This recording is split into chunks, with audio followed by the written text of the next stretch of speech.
Voilà, sinon détente, relax. Non, le relax que ça, je suis amateur. Ah, pas tout de suite, ça m'école. Le mauvais qu'elle n'a pas été enregistrée celle-là.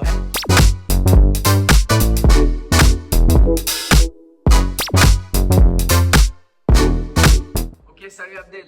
Salut, ça va? Super, et toi? Ça va tranquille? Excellent. Bon, c'est quoi ton actualité? Parle-moi un petit peu de ce qui se passe dans la vie d'Abdel. Ah bah écoute, ça va très bien. L'actualité en ce moment, c'est que j'ai toujours ma salle Imperial Fitness à Montréal, au 5275 Montréal, rue Ferrier, pardon.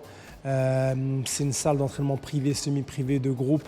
On donne des cours d'arts martiaux, vraiment très privés, boxe, muay thai, kickboxing. On peut donner d'autres choses, surtout également du conditionnement physique et musculaire. On est, on est vraiment privé, semi-privé, c'est vraiment underground, un centre d'entraînement privé underground. Donc on est quand même pas mal privé, on est clientèle un peu plus privé, c'est privilégié. One eternity later. Super, on est choyé par ça. On continue toujours à faire ça tout au long de la journée, des semaines. À côté, on est en train de développer des services nutritionnels, l'accompagnement nutritionnel, des programmes online pour les gens qui sont au Québec, hein, au Canada, en Europe, Afrique du Nord, un peu partout, là où ils veulent faire appel à nos services, on est là pour eux. À côté, il y a d'autres choses qu'on va bientôt commencer à faire. On les garde quand même secrètement. Et puis voilà, puis là aujourd'hui je suis là parce qu'en fait on lance un show qui va être à la fois vidéo et audio. Et donc un show qui va parler de tout et n'importe quoi, mais surtout de tout et de n'importe quoi veut dire des choses très très importantes de la vie. Et on va avoir des invités spéciaux. En fait, chaque invité est spécial, on va avoir des invités de tout.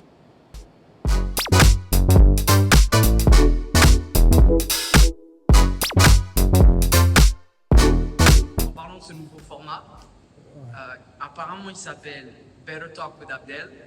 Ouais. Pourquoi tu l'as fait comme ça? Bah déjà, ça va être un gros clin d'œil à mon poteau Michael Mondo de son show Better Call Saul.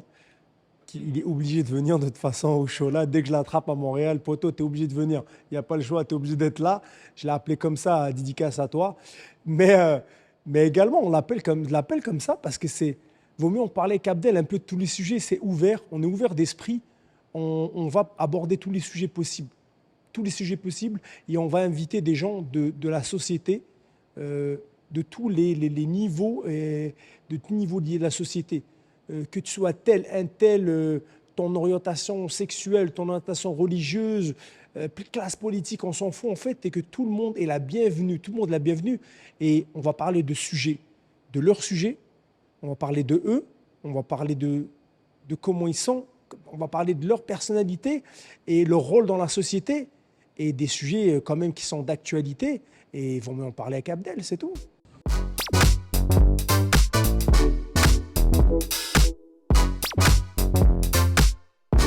Ok.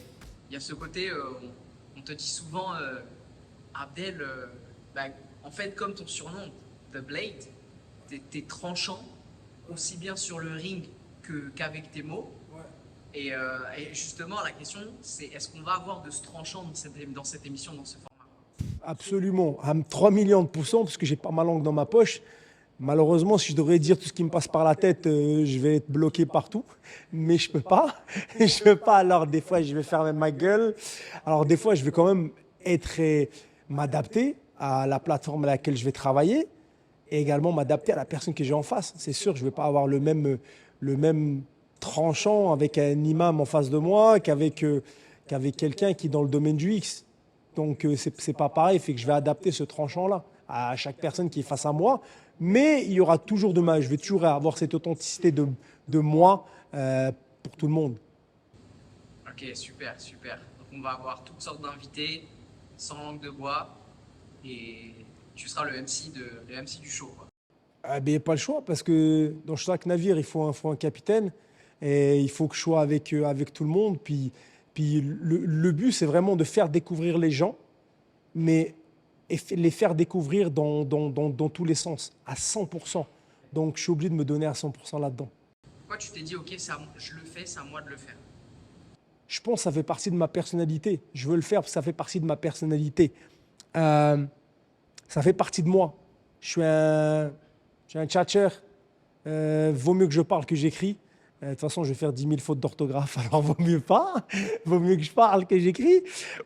Des fois, même à l'oral, je peux faire des fautes d'orthographe, mais on s'en bat les couilles. C'est pas grave, ça nous pardonne, on s'en fout. Mais ouais, non, il faut le faire. Il fallait le faire à un moment donné, il fallait le faire. Puis j'ai regardé plusieurs shows, des podcasts, vidéos, peu importe.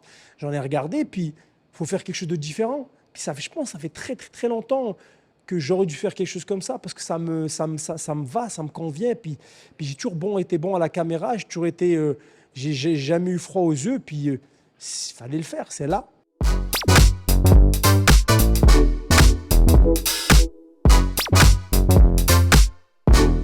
Ok.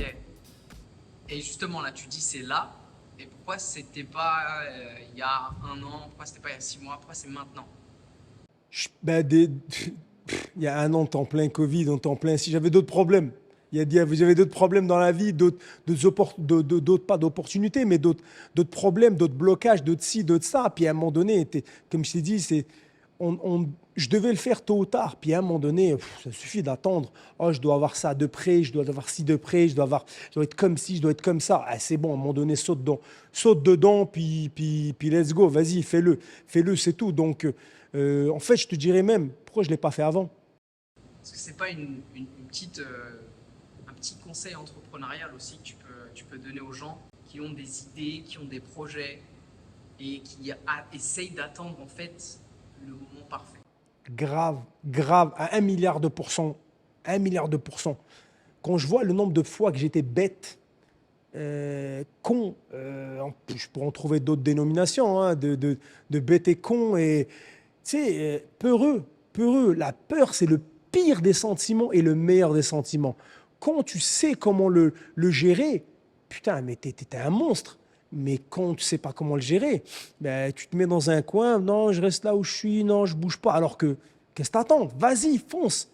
Moi, quand je vois des gens autour de moi, plus jeunes que moi, faire de l'oseille, faire beaucoup plus d'oseille, entreprendre des choses, je suis émerveillé, je suis, putain, waouh, ils ont eu les couilles de le faire. Que ce soit des hommes, femmes, franchement, tu dis, putain, ils ont dû le faire. Bien sûr, c'est un putain de conseil, faites-le. Si vous vous cassez la gueule, tant mieux, c'est pas grave, en se cassant la gueule. Il n'y a rien de mieux dans la vie qu'une bonne leçon. Quand tu te casses la gueule, tu sais qu'il faut te relever, tu n'as pas le choix. C'est comme quoi, c'est Rocky Balboa qui disait le but, c'est pas de tomber, de se relever, c'est de se relever et de continuer à aller de l'avant, plus en avant. Quelque chose comme ça, je l'ai un peu. Ouais, je sais pas, quelque chose comme ça. En tout cas, le but, c'est juste de se relever et le nombre de fois que tu te relèves et que tu retournes. Et tu ne refais pas 2 fois la même erreur. Fait que vas-y, fais des erreurs, c'est pas grave. Nos parents, quand ils nous disaient non, mais oui, mais c'est pas grave, dans la vie, il y a l'expérience, ben c'est comme ça. Faut le faire. Allez-y, foncez. Donc, on parlait d'échecs. Il faut y aller, il faut se lancer, il faut tenter, même si tu retombes, on y va. Ouais. Et justement, c'est super intéressant que toi t'en parles parce que tu as évolué dans les sports de combat, tu as pris des coups, tu es tombé. Qu'est-ce que tu peux nous dire? Est-ce que tu peux mettre ça un peu en parallèle avec le monde entrepreneurial, tu vois? Je te dirais qu'un début d'une entreprise, c'est comme un début de carrière. Au début, tu n'es pas très bon. Au début, peut-être tu es plus centré sur certaines choses, sur certains domaines.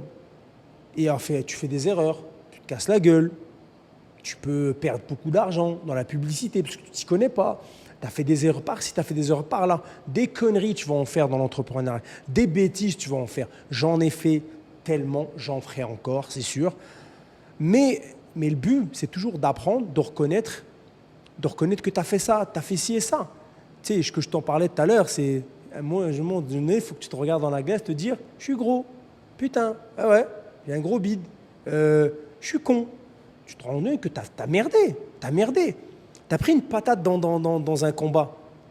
Et moi, tu ne dis pas « Ah, les enculés, les arbitres, ils m'ont fait perdre. » Non, tu as fait le con, tu as perdu. Je me souviens toujours de ce pote à moi qui m'a dit « Ouais, lui, c'est mon adversaire, il a fait son truc de tricheur, nanana. Je dis non, frère, il n'a pas fait ça. T'as perdu parce que t'es con, c'est pas toi qui n'as pas fait ton travail. Lui, il a fait son taf, toi, t'as pas fait le tien. Fait qu'à un moment donné, il faut que tu sois au courant, il faut que tu te regardes la réalité en face, dire j'ai merdé, voilà, et voilà qu'est-ce que je peux faire. Au lieu de te plaindre, hey, regarde la réalité en face et relève-toi, regarde ce qu'il faut faire. Si tu peux rattraper le coup, rattrape le coup. Si tu ne peux pas rattraper le coup et que ton affaire elle coule, ce n'est pas la fin de la vie, c'est plus émotionnel qu'autre chose. Donc si tu coules, c'est pas grave, tu sais nager. Tac, tac, tac, va nager jusqu'à la rive, reprends un autre bateau, fabrique un bateau plus gros ou un bateau de meilleure qualité. Tu vas juste être gagnant parce que tu redémarres quelque chose, mais avec plus d'expérience et sans faire moins d'erreurs. Maintenant, si tu refais 2 fois la même erreur, 3 fois la même erreur, ouais, bon, change de métier, mon pote, ou peut-être travaille avec des gens que eux connaissent ton domaine mieux que toi. Tu sais, il ne faut pas avoir peur de dire, moi j'ai commis des erreurs, je dis, je vais tout faire tout seul, j'ai besoin de personne. Ben non, franchement, tu as besoin de gens. Tu as besoin de gens autour de toi, tu as besoin de comptables, tu as besoin de gens qui sont spécialisés dans le marketing, tu as besoin de ci, tu as besoin de ça. Comme un homme d'affaires m'a dit, il faut que tu sois assez au courant de ce qu'elle fait la personne pour comprendre de quoi elle parle, mais que tu ne connaisses pas assez pour l'embaucher pour faire ce qu'elle fait. Ça veut tout dire. On fera un extrait de ce morceau-là, on en fera un short. Ah, je sais, t'es beau. Ah putain, je suis trop fort. Il faudrait qu'on trouve un hashtag pour ça. Hashtag je me la pète. Hashtag je me la pète. Hashtag Zama. Hashtag Zama. Oh, hashtag Zama. Hashtag Zama, il est bon. Hashtag Zama.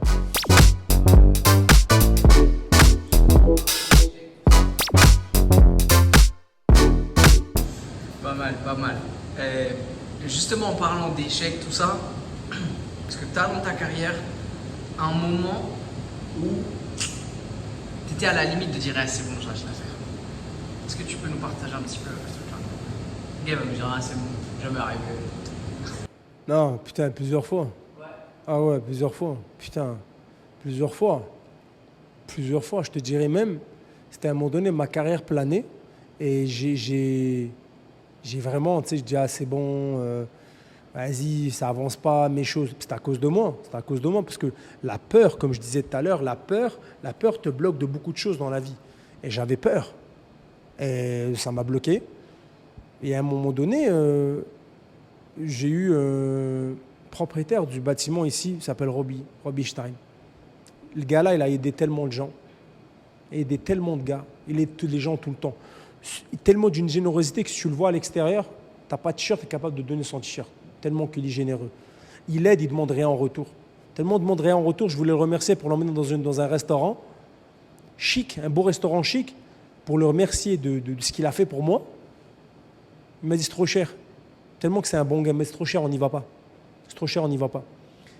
Et je voulais arrêter les combats et tout. Et il m'a dit, il y a l'Ultimate Fighter 23, une sélection du Ultimate 23. Si tu veux y aller, moi je te sponsorise. Je dis putain, j'ai rien à perdre. Je suis allé, c'est bien passé. Je suis allé en mode, je m'en bats les couilles. Je suis allé, j'ai tout donné. J'étais sélectionné, résélectionné, jusqu'à faire le combat d'élimination. Combat d'élimination veut dire que si tu combats, tu rentres dans le show. Ça a été dans l'histoire. Tu étais l'un des Ultimate Fighters. Il n'y en a pas beaucoup qui font ça. Surtout étant français, DZ, musulman, faire un Ultimate Fighter, saison régulière, pas saison fermée. Saison fermée veut dire que c'est une pays contre un autre pays. Tu vois, c'est limité. Alors qu'une saison ouverte, c'est au monde entier. Y aller, c'était bon. Et je me rappelle, parce que j'ai même un cadre ici, j'ai mis une photo et j'ai mis le premier combat. Et j'ai dit, rien à perdre, tout à gagner. J'ai rien à perdre, j'ai tout à gagner. Fait que j'y vais, m'en bats les couilles. Je gagne pas, m'en bats les couilles. Mais je te dis, c'est la vie de ma mère que je vais tout donner dans le combat. Que tu sors de là. Mon adversaire, je me suis dit, si je sors de là, il doit se rappeler de moi et de dire, ce fils de pute, il était grave bon. Il m'a fait la misère, ce bâtard. C'est vraiment ce que je voulais que la personne se dise. Et j'ai gagné le combat. Après, t'es dans l'histoire. Mais après, la suite d'événements, je n'ai pas été vraiment chanceux là-dedans. Mais c'est ça. Mais tu reviens plus fort de ça. Tu reviens toujours plus fort de. Mais il y a beaucoup j'en ai des centaines, Mais celle-là particulièrement, ça a changé ma vie, c'est vrai, ça a changé ma vie. Ça a donné vraiment un boost à ma carrière et à qui je suis aujourd'hui. Ça m'a donné un nom, ça m'a mis devant les projecteurs. Ok. À ce moment-là, est-ce que ça a eu un impact aussi sur ton mental? Est-ce que ça fait un déclic? Ouais, non, mais non, pas vraiment, parce que moi j'ai toujours été doué. J'ai toujours été doué dans les arts martiaux. J'ai toujours été doué, j'ai toujours été bon. Et franchement, je le dis avec aucune norme. Ouais, j'étais bon. À un moment donné, il faut se rencontrer, il faut le dire. J'ai toujours été bon, je travaillais fort et j'étais bon. Il y avait le mental, des fois, qui jouait un peu. J'étais un peu plus faible mentalement, comme tout le monde. Mais des fois, j'étais un peu plus faible mentalement, mais je taffais fort. Avec tout le monde, je disais jamais non à personne. Ça a été un déclic, mais après la suite, je me suis blessé, etc. Fait que le déclic n'était pas très très bon parce que le déclic était bon, mais je suis revenu de là, j'étais vraiment blessé. Après j'ai arrêté pendant des années, fait que ça a fait les montagnes russes, la chute libre en bas. Mais ça, c'est juste un épisode, c'est juste un épisode de la vie, c'est comme ça. Tu reviens juste plus fort de ces événements-là. Et encore fort heureusement qu'on a des choses comme ça qui nous arrivent dans la vie. Ils nous arrivent dans la vie parce qu'après, voilà, la vie va dans un autre,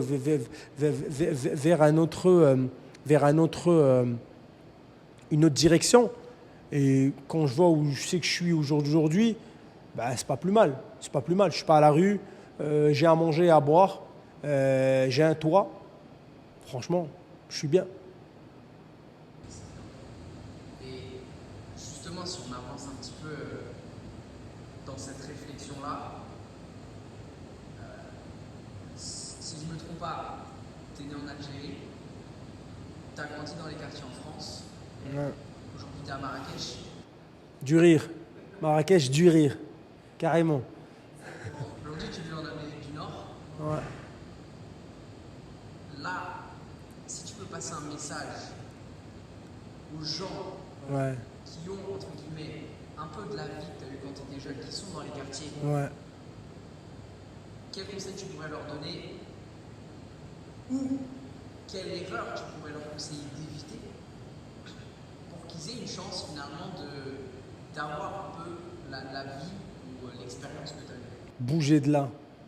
Il ne faut pas avoir peur de bouger. Bouger de là. Bouger de là. Bouger. Et l'erreur que tu fais, c'est de rester là. C'est de rester là. Venir d'Algérie, savoir à peu près parler français ou même pas, puis grandir là-bas, puis faire les trucs, bouger de là. À chaque fois que j'ai bougé de là où j'étais, et bouger ne veut pas dire oublier d'où tu viens.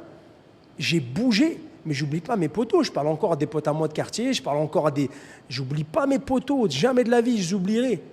C'est grâce à leur amour, c'est grâce à leur soutien, c'est grâce à beaucoup de choses qu'on est là. Mais il faut bouger, il ne faut pas avoir peur de bouger.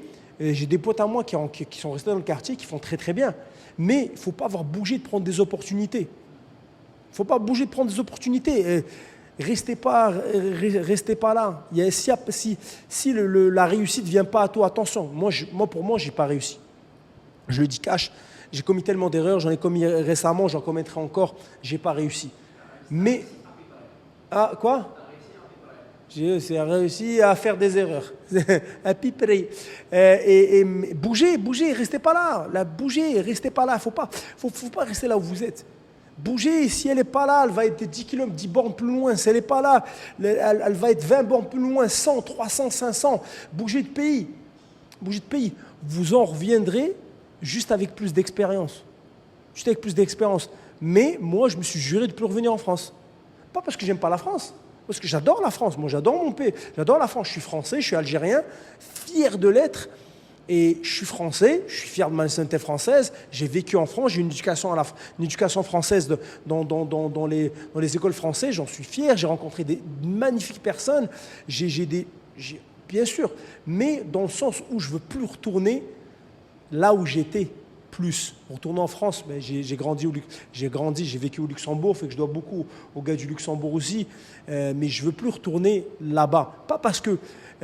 c'est plus pas retourner à cause des cases départ. Pour moi, c'est une case départ. Maintenant, si je retourne parce que j'ai une opportunité de fou, etc., ça c'est autre chose. Retourner dans le lieu, mais c'est retourner dans la condition. Exact, parce que je suis parti pour une raison. Donc il faut que je continue dans cette direction-là. Certes, je ne suis pas arrivé à ce que je voulais. Je ne suis pas arrivé au point que je voulais. Donc j'ai pas atteint mon objectif pour lequel j'ai bougé de là-bas. Mais je suis allé à un certain niveau auquel beaucoup rêveraient d'aller. Et je suis allé à un certain niveau et je me suis entraîné. J'ai rencontré des gens magnifiques, des gens que je voyais à la télévision, qui étaient mes idoles. Et ça, il n'y a pas beaucoup de monde qui peuvent dire ça. Et écoute. Tu peux pas lâcher un teaser comme ça, tu donner des noms. Une personne. Ronald McDonald, Mohamed Fellouz, Fatiha Zbda et Al-Qbaili. C'est officiel, Qbaili, je suis fier de toi. Il s'y connaîtra, et c'est comme ça. Non, tu sais, tout le monde le sait. Tu sais, Georges, c'était mon idole. Georges, c'était mon idole avant de bouger du Luxembourg. Hein? Toucher ses pecs. Pas juste ses pecs. Malheureusement. Non, mais tu tapes avec quelqu'un, tu roules avec quelqu'un, je suis brésilien, tu touches à quoi? L'autre, je suis brésilien, t'as plus de. Normal, mais c'est la vérité. T'as son U qui est dans ta tête comme as, t'as une position comme as. Il n'y a plus de dignité, il n'y a rien, c'est normal, c'est des sports de corps à corps. Non, mais, à quoi? C'est plus ton idole, tu l'as senti Non, il court lui. Non, comme on dit, he's still the GOAT. Il reste le... Pardon, Ça sent pas forcément bon. il est con. Georges, la vie de ma mère, c'est pas moi, c'est ce connard derrière. Non, c'est vrai. Puis écoute, c'était un idole à moi. Ça reste, c'est un des grands combattants de tous les temps. Moi, c'est pour lui que je suis venu au Québec à la base. Puis aujourd'hui, ça devient un de mes meilleurs potos. Tu vois, m'entraîner avec lui, pouvoir être ami, tu vois, etc. C'est cool, tu vois. Donc c'est bon. Je pense que j'ai atteint un certain niveau. Maintenant, qu'est-ce que je peux faire avec ce que j'ai appris pour partager aux autres, mon expérience, mon vécu. Et voilà, écoute, si on peut inspirer quelques jeunes, pourquoi pas, de mon humble expérience. T'es venu au Canada pour Georges, t'es resté pour Geneviève. Non, je ne suis pas resté pour Geneviève. C'est Geneviève. Redouane, la vie de ma mère. Oh, Geneviève, c'est à cause de toi. Je ne peux pas donner du teaser sur ça. Allez voir la vidéo de Redouane Bougueraba, le spectacle qu'il a fait à Montréal. Elle quitte la salle, vous allez des barres de rire. C'est une meuf qui part de la salle. Tu sais que j'ai dit Geneviève. Sérieux? Oh putain, non, parce que tu m'as dit Geneviève, parce que la meuf s'appelait Geneviève. Putain, j'étais dans la salle avec j'étais dans la salle avec ma femme, c'était une barre de rire, je croyais pas qu'elle allait se barrer la meuf, mais bon, c'est comme ça. Mais non, je suis resté parce que je pense que ma vie est ici, je me sens bien ici. Est-ce que je vais rester ici toute ma vie? Je sais pas, comme on dit, là où la vie, le destin nous emmène. Mais je suis venu parce que mon idole était ici, d'un des meilleurs gyms au monde, qui était TriStar Gym, le TriStar, et franchement... Voilà, puis je suis resté. Après, j'ai fait ma vie en femme, enfant, et métro, boulot, dodo, quoi. Métro, boulot, Range Rover, plutôt. Plutôt. Range Rover, sport. Nadine. Un ton de soutien, une cagnotte là, pour financer la chaîne, c'est mort. Ouais, mais c'est une location. C'est une location. C'est une loc. Je fais le riche. Dans pas longtemps, je vais avoir une voiture électrique. Je fais le malin. Ranger, c'est juste un Rover. Rover, R-O-U. V-U-R, V-U-R-S.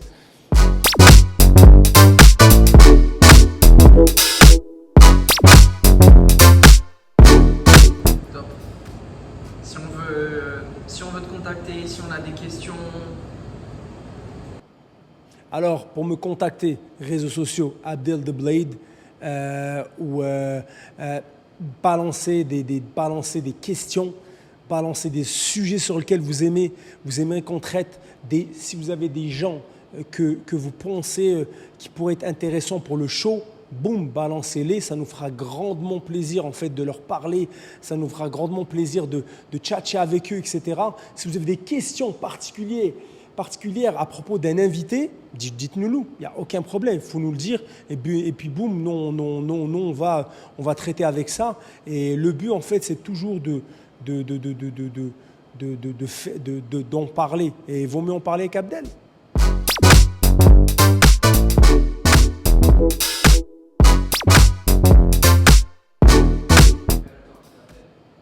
That's it. Parfait. Fin de l'émission. Bim, c'est bon, t'as pas eu trop mal? Non, trop facile. La Putain. première fois, tu fais quoi? Ah, j'ai mal au huc. À cause de la shit, Abdel Mok. C'est bon? Ah putain, ça mérite une pause. Ah putain, je te jure, elle me gratte depuis tout à l'heure.